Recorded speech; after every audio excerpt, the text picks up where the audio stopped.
Salutare prieteni și bine ați venit! Dacă ești Toyota, ai două elemente foarte importante sub umbrela ta. 1. Sistemul de propulsie hibrid. Sistem de propulsie hibrid care i-a ajutat pe japonezi să fie în momentul actual la conducerea campionatului mondial de anduranță. Și 2. Ai un șasiu, un model foarte important, RAV4. RAV venind de la Recreational Activity Vehicle 4 4-wheel drive, pentru că da, pe RAV4 poți să ai și tracțiune integrală. Practic acest model RAV4 a pornit cumva nebunia SUV-urilor compacte de oraș. Combini aceste două lucruri, adaugi un pic de design mai interesant împrumutat poate din partea americană și iată noua Toyota RAV4 Hybrid. Hai să vedem despre ce este vorba.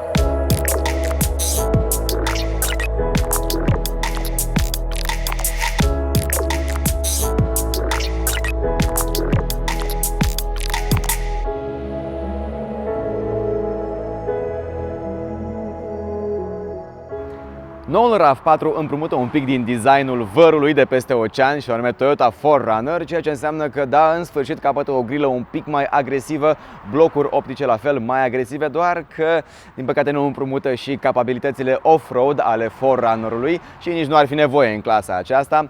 Cu un unghi de atac de 17,5 grade și un unghi de degajare de 20 de grade și o gardă la sol de 190 de mm, nu prea poți să faci off-road magistral, dar chiar și așa cred că este cea mai reușită generație de RAV4 din punct de vedere al designului exterior. Hai să vedem și spatele. Jantele acestea negre reprezintă doar unul dintre elementele interesante pe care japonezii le adaugă noii Toyota RAV4. Încă un element interesant ascuns la exterior este această linie care practic face tot acest panou să arate mult mai frumos decât m-aș fi așteptat. Putea fi drept aici, dar nu. Au ales să facă ceva interesant. Totuși sunt un pic dezamăgit că spatele nu arată atât de bine precum partea din față, dar dacă ridicăm haionul vedem că 1. În continuare este cel mai lent portbagaj electronic din lume și 2. Există o capacitate de 580 de litri, deci putem stoca pe lângă toate lucrurile pe care noi le avem aici, putem stoca chiar și un om și vă arăt chiar acum.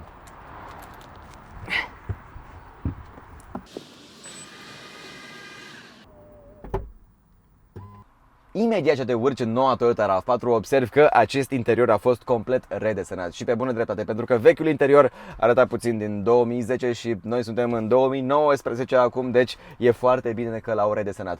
Apreciez foarte mult micile detalii, cum ar fi aceste butoane foarte robuste, care, sincer, au și un pic de cauciuc în jurul lor, astfel că ai o aderență foarte mare atunci când le folosești. Un detaliu mic, dar care mie mi se pare foarte interesant.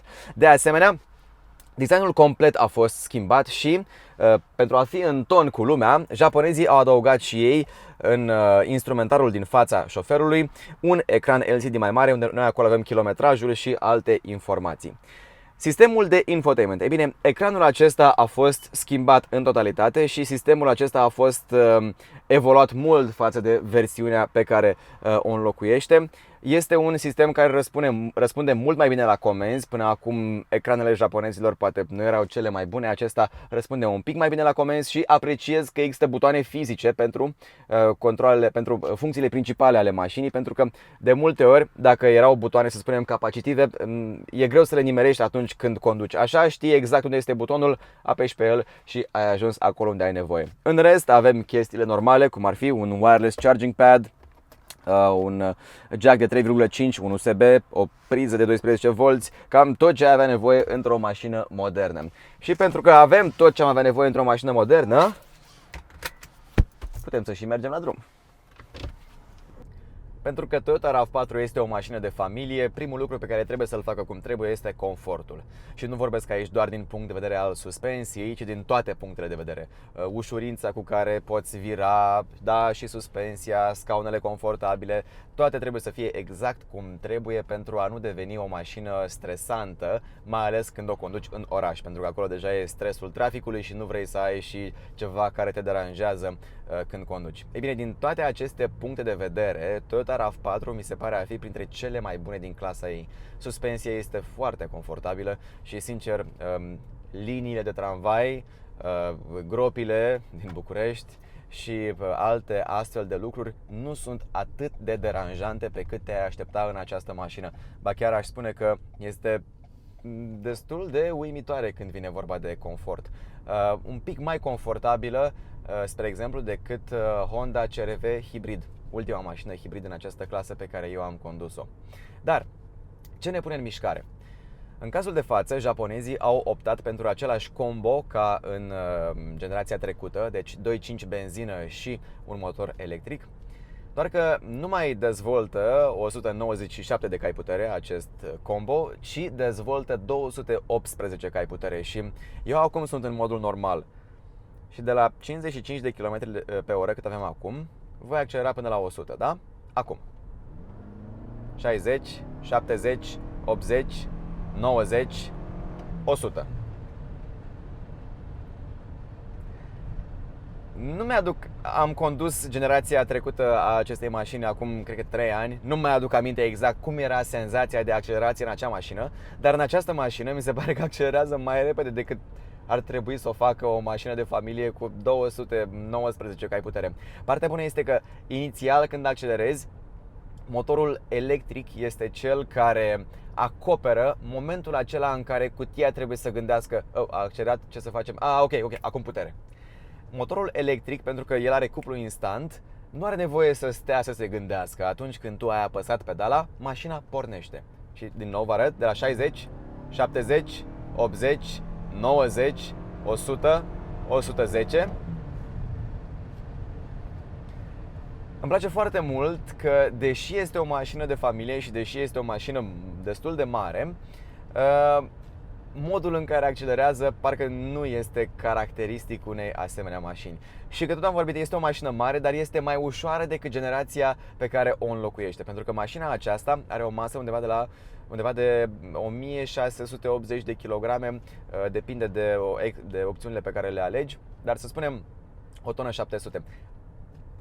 Varianta trecută, generația trecută, avea o masă de o tonă 800. Deci și aici japonezii au gândit mașina în așa fel încât și masa redusă să ajute la performanțele ei. Acum, să nu ne gândim că este o mașină sportivă. Atunci când, să spunem, ești în curbe și încerci să forțezi un pic în curbe, acolo simți ruliu și simți că poate nu ar trebui să faci aceste lucruri și simți că mașina nu se simte confortabil făcând aceste lucruri în timp ce tu o forțezi în curbe. Dar așa, în linie dreaptă, la mers pe autostradă, să zic, da, auzi zgomotul motorului, pentru că așa funcționează un CVT.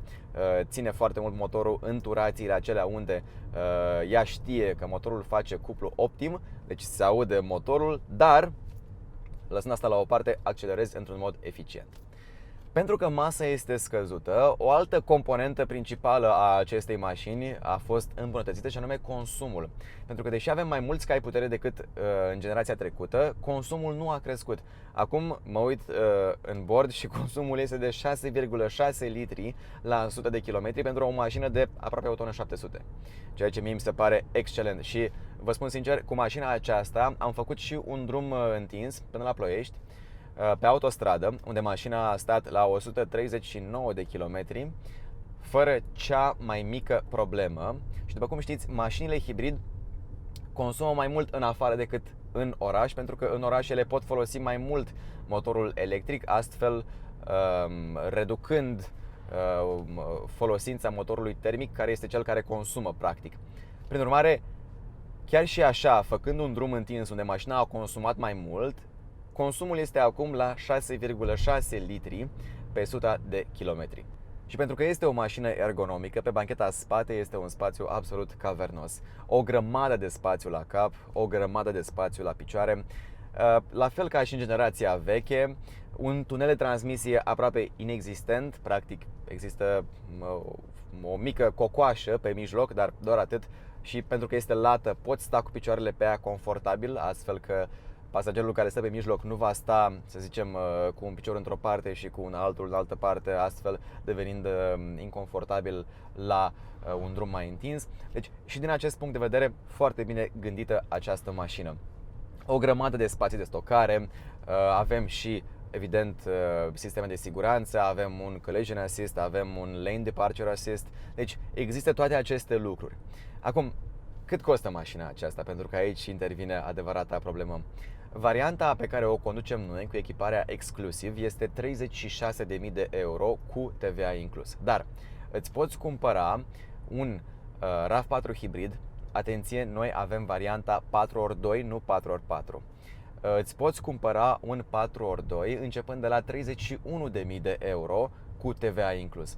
Dacă îți cumperi varianta 4x4, prețul crește pentru că practic se mai adaugă acestui tren de rulare încă un motor electric care activează puntea spate și care stă undeva în spate, astfel angrenând și puntea spate atunci când ai nevoie. Noi nu avem așa ceva, aceasta este doar versiunea 4x2, dar sincer, pentru foarte mulți care vor folosi 90% această mașină în oraș și poate din când în când o vacanță la munte iarna, nu cred că e nevoie de mai mult. Sunt sigur că echipată cu cauciucurile corespunzătoare, această mașină nu ar avea mari probleme în a trece de zăpadă de 20 de centimetri sau poate chiar un pic mai mică. Dar sunt sigur că nu ar fi mari probleme în a depăși aceste mici obstacole. Deci acesta este prețul mașinii noastre, 36.000 de euro, dar de la 31.000 puteți avea cu siguranță o mașină hibrid cu 4x2, această caroserie superbă și extrem de spațioasă și ergonomică.